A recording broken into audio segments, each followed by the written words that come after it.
Endrick pode estar indo embora do Palmeiras antes do combinado? Vídeo de hoje do canal do Nicola responde a pergunta e fala também sobre o Corinthians. Presidente Augusto Melo desapareceu, há um motivo e eu te explico nesse vídeo. Falo também sobre Dario Benedetto, que já foi alvo de vários clubes brasileiros, ele está de saída do Boca Juniors e livre. Vou falar ainda sobre uma proposta feita pelo Vasco, a Fábio Carille, notícia que você soube em primeira mão no canal do Nicola. Tem detalhes sobre os gastos do Flamengo com reforços na temporada, você vai ficar impressionado com os custos da operação de De La Cruz. Para completar mais um show no estádio do São Paulo, as últimas do mercado, bastidores, finanças e muito mais.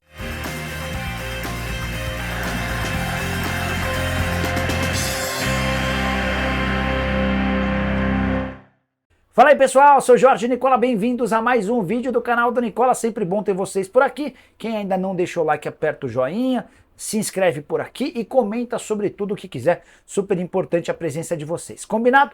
Bora contar também que todo esse conteúdo é um oferecimento de 1xBet, a mais antiga parceira do canal do Nicola. Tô colocando na tela as 3 partidas dessa noite na Copa do Brasil com os meus palpites. Para mim o Fortaleza vence o Vasco, Corinthians bate o América de Natal e o Flamengo vence o Amazonas. Todas as partidas de ida da terceira fase da Copa do Brasil. Para você participar no XBet é simples, clica no link que está no comentário fixo, faz seu cadastro, só não esquece de utilizar o código Nicola para ter direito a 100% de bônus no valor do seu depósito. Combinado? Bora começar o vídeo com aquele tradicional giro de notícias. Quero contar que acabou há pouco. Vitória do Borussia Dortmund dentro de casa por 1-0 contra o PSG. Partida de ida das semifinais da Liga dos Campeões. A volta acontece na França e o Dortmund precisa de um empate para passar para a grande decisão. Na outra semifinal, você já sabe, houve empate entre Bayern de Munique e Real Madrid, 2-2 em Munique, com 2 gols de Vinícius Júnior.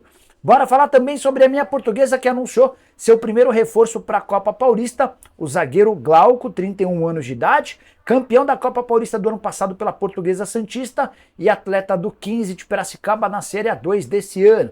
Quero contar ainda que o América, adversário do Corinthians logo mais na Copa do Brasil, não perde há 16 partidas. O time comandado por Marquinhos Santos fez um bom campeonato estadual e recém começou sua participação na Série D, a 4ª e última divisão do futebol nacional.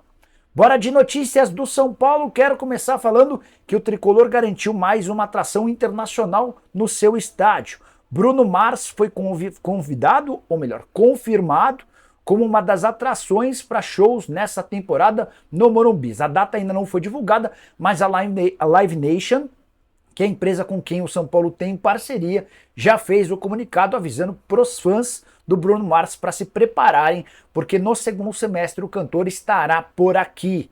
Vale a lembrança de que a Live Nation assinou no ano passado com o São Paulo um contrato que garantiu ao tricolor 60 milhões de reais. Em troca, o São Paulo coloca seu estádio à disposição pelos próximos 5 anos. O tricolor recebe cerca de 2 milhões de reais por cada show realizado no Morumbi.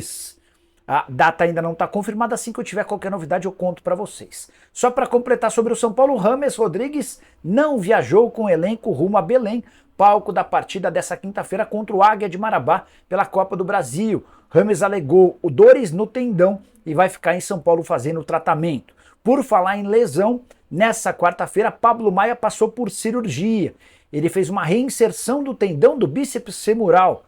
Difícil lesão muscular acabar em cirurgia, né? Mas foi o caso do atleta que só volta a jogar no segundo semestre.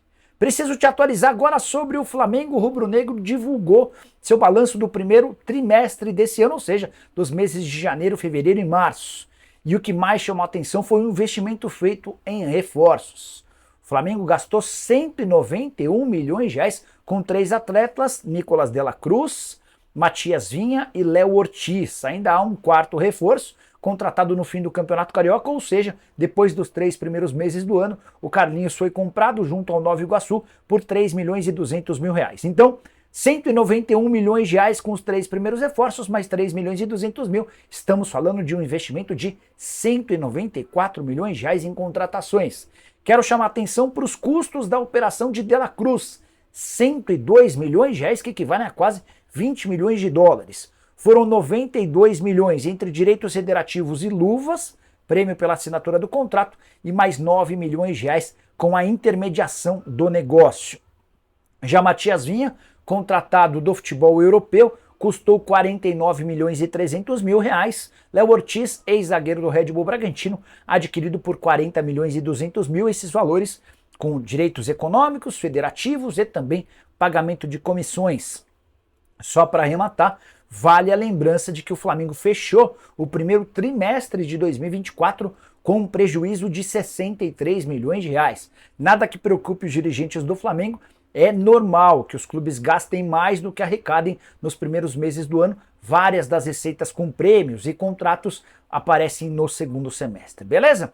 Quero falar agora sobre o Vasco da Gama. Pela manhã contei com exclusividade que Fábio Carille está nos planos do Vasco. Uma pessoa próxima ao Carille me confirmou que existiam conversas. Todo mundo publicou essa notícia, embora ninguém tenha dado crédito. Quero acrescentar algumas informações. Já tem gente dizendo que o Carille descartou a mudança para o Vasco. Não é a informação que eu tenho. Antes de gravar esse vídeo, conversei com essa pessoa próxima ao Carille e a pessoa afirmou o seguinte, abre aspas, o Vasco quer o Fábio. E estamos conversando, tentando chegar a um acordo, fecha aspas. Carille tem contrato com o Santos até dezembro, prorrogável por mais um ano.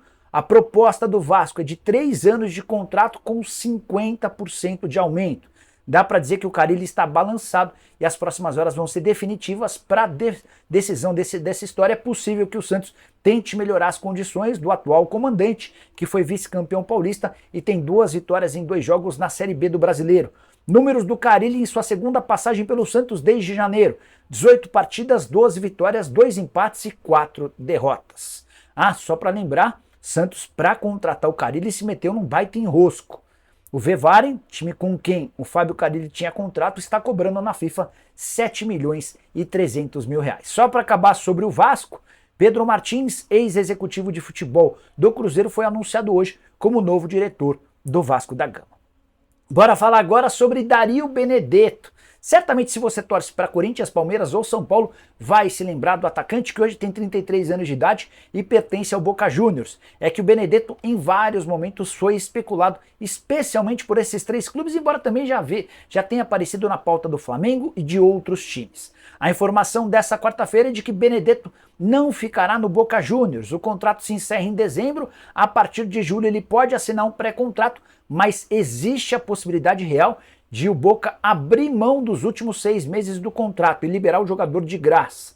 Tudo porque o Benedetto não vive boa fase nas últimas 5 partidas, em 3 delas ele nem saiu do banco, temporada atual de 13 jogos e um único gol marcado. E o Benedetto está entre os jogadores mais bem pagos do atual elenco do Boca, salário na casa dos 600 mil reais mensais. 33 anos de idade, algumas lesões. A ideia do Boca é abrir mão desse contrato e se alguém aparecer com proposta para fechar com o Benedetto, o Boca não deve criar muitos entraves. Caberia no seu time do coração Dario Benedetto? Use o espaço para comentário, já aproveita e marca o dirigente do seu time, quem sabe esse vídeo não chega para ele. Só para lembrar, o Benedetto de outros tempos, super decisivo, se transformou em alguém que tem convivido com muitas lesões. Bora te explicar agora por que o presidente do Corinthians, Augusto Melo, desapareceu do mapa. Nessa terça-feira, houve reunião do Conselho, na segunda-feira, perdão, houve reunião do Conselho Deliberativo e o Augusto não esteve entre os presentes. O tema principal, o debate sobre as contas da temporada de 2023 e houve aprovação. Corinthians embarcou na terça-feira rumo a Natal, palco da partida dessa quarta contra o América. Copa do Brasil, terceira fase. E o presidente não viajou com o restante do grupo.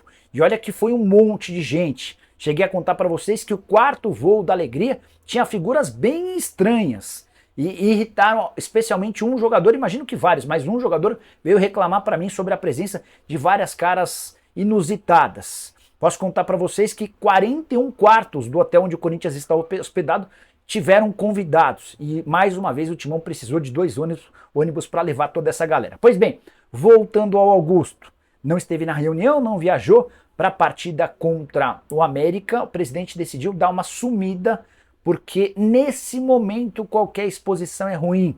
Se ele tiver de dar entrevista e falar sobre a VaideBet, ele pode se complicar. A comissão paga no contrato da VaideBet é algo que tem gerado críticas.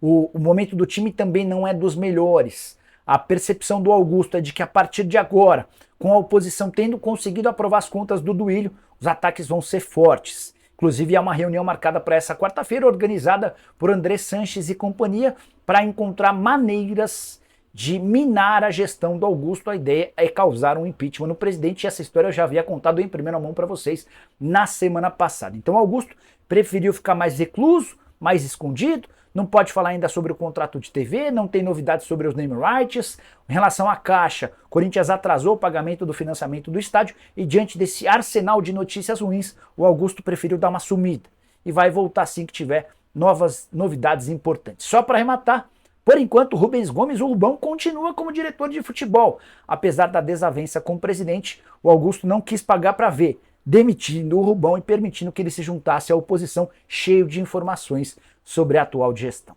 Quero fechar o vídeo para falar sobre o futuro de Endrick, que ele vai para o Real Madrid, isso é líquido e certo, né? Mas presumia-se que ele ficasse pelo menos até o fim do mês de julho. Ele completa 18 anos de idade em 21 de julho.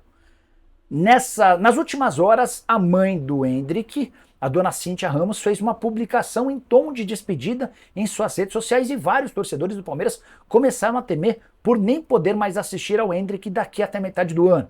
Entre as frases da dona Cíntia estão, abre aspas, em breve estaremos partindo para a Europa e o Allianz Parque será sempre o nosso chiqueiro, fecha aspas. Fui checar essa história para entender e contar para vocês como é que anda o futuro do Endrick. Repetindo, ele completa 18 anos de idade em 21 de julho. Então, antes disso, ele não pode atuar no Real Madrid. Real Madrid que disputa as semifinais da Champions e logo mais vai entrar em férias. Representação do elenco deve acontecer no mês de julho. Só que a seleção brasileira vai virar um enorme entrave para o Palmeiras nas próximas semanas. É que nos dias 8 e 12 de julho existirão, 12 de junho, vou repetir. Nos dias 8 e 12 de junho, há 2 amistosos da seleção, amistosos preparatórios para a Copa América. Primeiro jogo contra o México, o segundo contra os Estados Unidos. A tendência é que o Endrick esteja nessa convocação. Para piorar, tem também a Copa América, que começa em 24 de junho e só termina em 14 de julho. É natural que o Endrick esteja entre os convocados. Então, imaginando esses 2 jogos amistosos e na sequência a Copa América, dá para imaginar que o Endrick jogue pelo Palmeiras de forma garantida somente até 2 de junho, data do confronto contra o Atlético Mineiro. São mais 10 jogos para que o torcedor palmeirense desfrute do talento e da genialidade desse menino contratado por 72 milhões de euros pelo Real Madrid. 10 jogos garantidos. A partir daí, tudo vai depender de seleção, convocação e também dos planos do Real Madrid. O que é certo é que o Endrick vive seus últimos dias com a camisa alviverde. Eu queria que você usasse o espaço para comentário para dizer quem seria o seu substituto ideal. Você, torcedor do Palmeiras, gostaria que o Verdão contratasse quem? Usa o espaço para comentário. Também não esquece de deixar like, de se inscrever no canal. Nos encontramos às 7 da noite, tem programa do Nicola. Tchau!